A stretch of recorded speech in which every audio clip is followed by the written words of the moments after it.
देखिए, सॉल्यूशन के कॉन्सेंट्रेशन के मेज़र करने की एक और यूनिट मोल फ्रैक्शन हम लोग पढ़ने जा रहे हैं। तो मोल फ्रैक्शन क्या होता है, इस टर्म को हम दो भागों में स्प्लिट करके पढ़ सकते हैं। तो इसमें एक शब्द लिखा है मोल फ्रैक्शन, एक शब्द लिखा है मोल और दूसरा शब्द है फ्रैक्शन। तो यहाँ पर मोल का अर्थ क्या होता है ये आप सभी लोग बहुत अच्छे से जानते हैं। 11th में जैसे हम लोगों ने पढ़ा है कि मोल एक यूनिट होती है नंबर ऑफ पार्टिकल्स को नंबर ऑफ पार्टिकल्स को काउंट करने की। तो मान लीजिए यदि कोई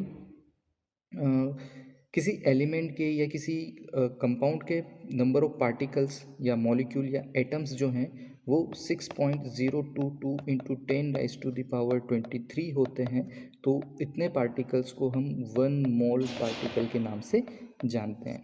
इतने पार्टिकल्स 1 मोल पार्टिकल्स कहलाते हैं। तो मोल आप लोग बहुत अच्छे से जानते होंगे। अगली जो टर्म है वो है फ्रैक्शन। इसको समझना आवश्यक है। इसको हिंदी में हम प्रभाज या फिर अनुपात कहते हैं। ठीक है, प्रभाज या फिर अनुपात। तो इसका मतलब क्या होता है, प्रभाज का मतलब क्या होता है? कोई यूनिट है हमारे पास जिसकी लेंथ हम मेज़र कर रहे हैं। मान लीजिए एक यूनिट है, इसको मैं 1 यूनिट कह देता हूँ। 1 यूनिट, इसकी मैं लेंथ को मेज़र कर रहा हूँ जो कि एक सिंगल कुछ नंबर्स हो सकता है। अब इस लेंथ का मैं दो हाफ इक्वल पार्ट में डिवाइड कर देता हूँ। तो आप कहेंगे कि आधी लेंथ ये है और आधी लेंथ ये है। तो इस तरह से एक सिंगल यूनिट को हमने दो पीसेस में डिवाइड कर दिया, स्प्लिट कर दिया, तब इसके दो फ्रैक्शंस हमको मिलेंगे। इंडिविजुअल टुकड़ा क्या कहलाएगा यहाँ पर? फ्रैक्शन कहलाएगा। और इसकी लेंथ जो है वो उस सिंगल यूनिट की आधी 1/2 रह जाएगी। तो इस तरह से एक सिंगल यूनिट दो भागों में टूट गई। यदि हम इस लेंथ को भी डिवाइड कर दें हाफ, तो आप यहाँ पर देखेंगे कि ये 1/4 हो जाएगा और ये भी 1/4 हो जाएगा। तो इस तरह से स्प्लिटिंग करने से हमको फ्रैक्शंस मिलते हैं। या इन फ्रैक्शंस को जोड़ने पर क्या होगा, यदि मैं 1/4 और 1/4 को आपस में जोड़ दूँ तो मुझे हाफ पीस ऑफ इनिशियल जो हम लोगों ने एक कोई स्ट्रक्चर ली थी उसका मिल गया। अगर ऐसे दो हाफ पीसेस को मैं आपस में जोड़ूँ तो वो यूनिट मुझे फिर से मिल जाएगी। ठीक है, 1/2 और 1/2 को मैं फिर से जोड़ूं तो मुझे 1/2 यूनिट उस इनिशियल ऑब्जेक्ट की मिल जाएगी। तो इस तरह से ये फ्रैक्शन वर्क करता है। आइए सॉल्यूशन में हम मोल फ्रैक्शन कैसे देखेंगे। तो हम एक इमेजिन करते हैं कि हमारे पास एक बीकर है जिसके अंदर कोई सॉल्यूशन भरा हुआ है। तो यहाँ पर कोई सॉल्यूशन है, इस सॉल्यूशन के दो पार्ट होंगे। यहाँ पर एक पार्ट सॉल्वेंट का होगा, तो ये मैंने येलो कलर से सॉल्वेंट वाला पार्ट या सॉल्वेंट के जो पार्टिकल्स हैं वो ड्रॉ कर दिए हैं, जस्ट इमेजिन। ठीक है, इसके साथ मैं सोल्यूट वाले पार्टिकल को ग्रीन डॉट के थ्रू रिप्रेजेंट कर रहा हूँ। तो यहाँ पर जहाँ पर भी आप ग्रीन डॉट्स देख रहे हैं ये सोल्यूट के पार्टिकल्स हैं। अब सोल्यूट कोई भी हो सकता है, उसके पार्टिकल्स यहाँ पर हैं। तो ये हमारा हो गया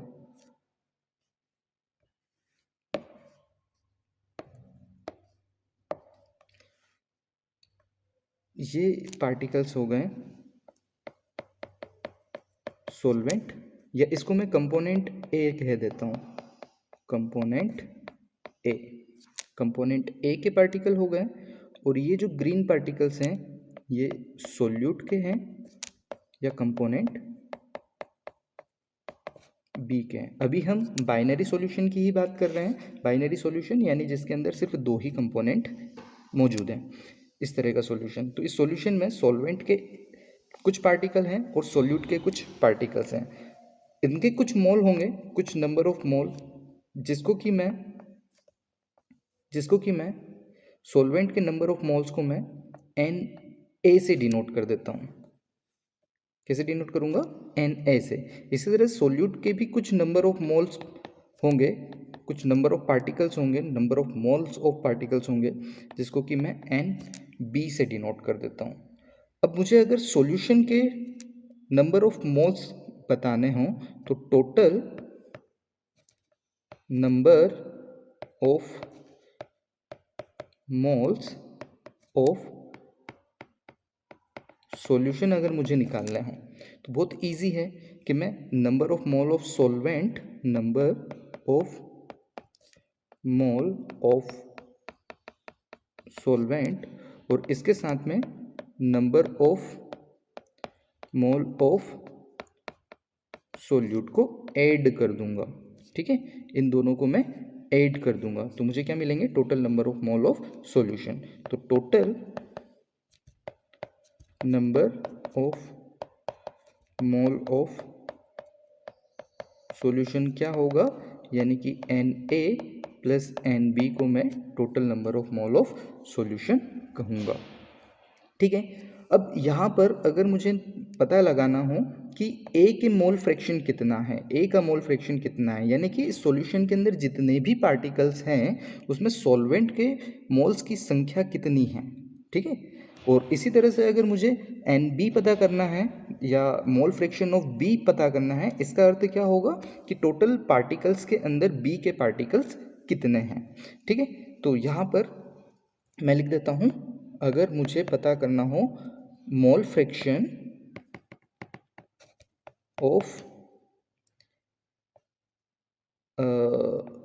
कंपोनेंट ए कंपोनेंट लिख देता हूँ, ए कंपोनेंट। अगर मुझे ए कंपोनेंट के मोल फ्रैक्शन पता करना हो तो इसको मैं डिनोट करूँगा काई ए से।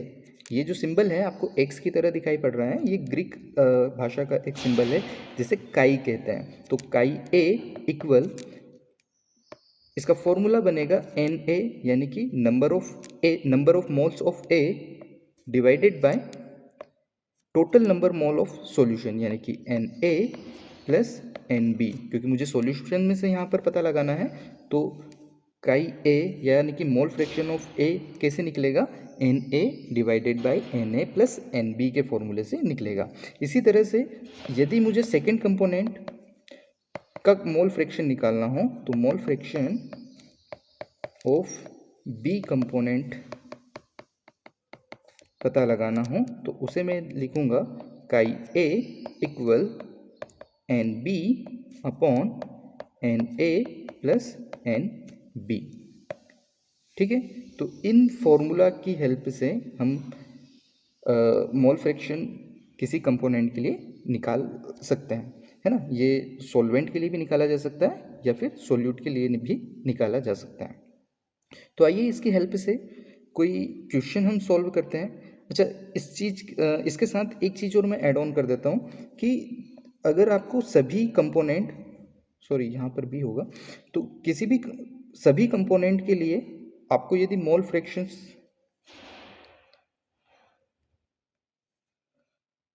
आप सभी कंपोनेंट्स का मोल फ्रैक्शन आपस में ऐड कर देते हैं, यानी कि काई ए प्लस काई बी अगर मैं करूं तो मुझे उसका सम 1 मिलेगा। ये हमेशा ध्यान रखना है।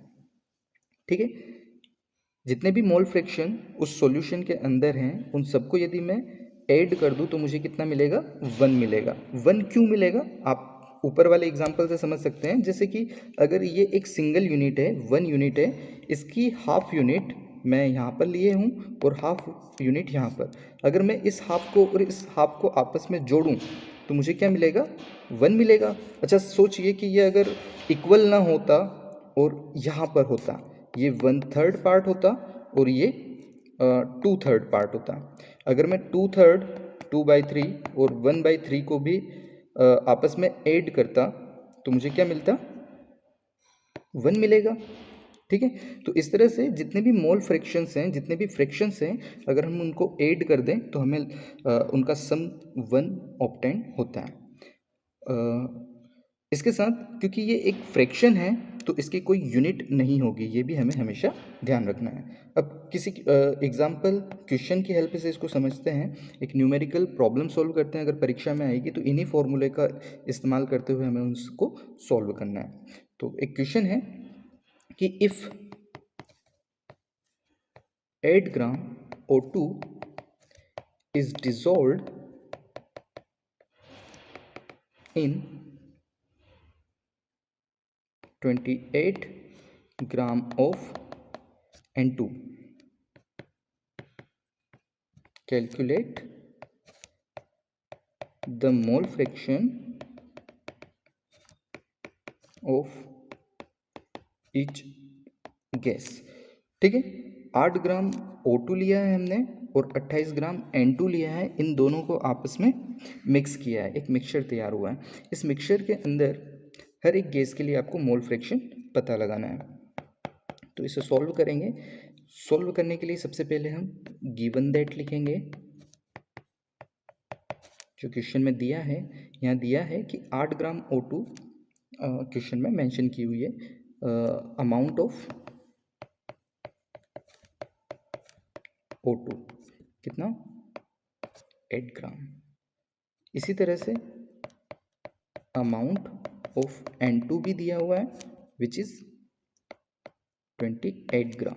अब यहाँ पर नंबर ऑफ मोल्स नहीं दिए किसी भी गैस के, तो वो हम निकाल लेंगे उनके मोलर मास से। तो मोलर मास पहले जो आपको पता है वो लिख देते हैं, मोलर मास यहाँ पर लिख लेते हैं, we know molar mass of O2 कितना होता है। क्योंकि हम O2 गैस की बात कर रहे हैं तो ये होता है 32 ग्राम पर मोल। इसी तरह से मोलर मास ऑफ N2 निकालेंगे, जो कि कितना होगा, 28 ग्राम पर मोल। ठीक है, इसकी हेल्प से नाउ हम मोल नंबर कैलकुलेट करेंगे। Mole number of O2। Mole number calculate करना बिल्कुल ही आसान है। जो गिवन मास है यानी कि 8 ग्राम, उसको डिवाइड कर देना है आपको उसके मोलर मास से। कितना, O2 का मोलर मास है 32, तो मैं इसको 32 से डिवाइड कर दूंगा। कितना मिलेगा, 1/4, यानी कि होता है 0.25। अब यूनिट होगी मोल। इसी तरह से अगर आपको मोल नंबर कैलकुलेट करने हैं N2 के लिए, तो वो कितना होगा, जो गिवन मास है N2 का विच इज़ 28 ग्राम, तो मैं यहाँ पर 28 ग्राम लूँगा और उसे डिवाइड करूँगा N2 के मोलर मास से विच इज़ 28। ठीक है, तो कितना होगा, 1 मोल। ओके ना। अब अगर मुझे total number of mole of solutions निकालने हैं, तो मैं क्या करूँगा, इन दोनों मोल नंबर्स का सम कर दूंगा। ठीक है, 0.25 मोल जो कि ऑक्सीजन के मोल्स हैं और 1 मोल जो कि नाइट्रोजन के मोल्स हैं, यानी कि NO2 प्लस N2 को मैं आपस में सम कर देता हूँ, जो कि होगा O2 है 0.25 और N2 है 1, यानी कि 1.25। ओके ना। अब हमको करना है मोल फ्रैक्शन फाइंड करना है। नाउ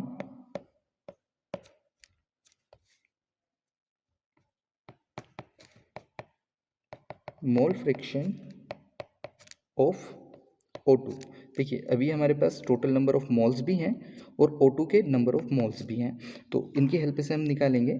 तो O2 के मोल नंबर्स हमको ऊपर लिखना है जैसे कि फॉर्मूला में दिया हुआ था, और टोटल मोल नंबर जो कि O2 और N2 के सम से मिलेंगे, NO2 प्लस N2 के सम से मिलेंगे। ठीक है, NO2 number of moles of oxygen कितना है, 0.25 है, और टोटल मोल नंबर जो हमने अभी कैलकुलेट किए थे 1.25, इससे डिवाइड कर देंगे। ठीक है, कितना मिलेगा हमें, तो आप इसको सीधे ही कैलकुलेटर से या तो कैलकुलेट कर सकते हैं। ठीक है, 0.25 डिवाइडेड बाय 1.25 कितना होगा, 0.25 डिवाइडेड बाय 1.25 कितना आएगा, 0.2। तो सॉल्यूशन में लिखेंगे 0.2। ठीक है, अब ये हमें मिले XO2, काई O2, ठीक है, क्योंकि इसकी कोई यूनिट नहीं होती तो यही हमारा आंसर होगा। दूसरा, हम मोल फ्रैक्शन निकालेंगे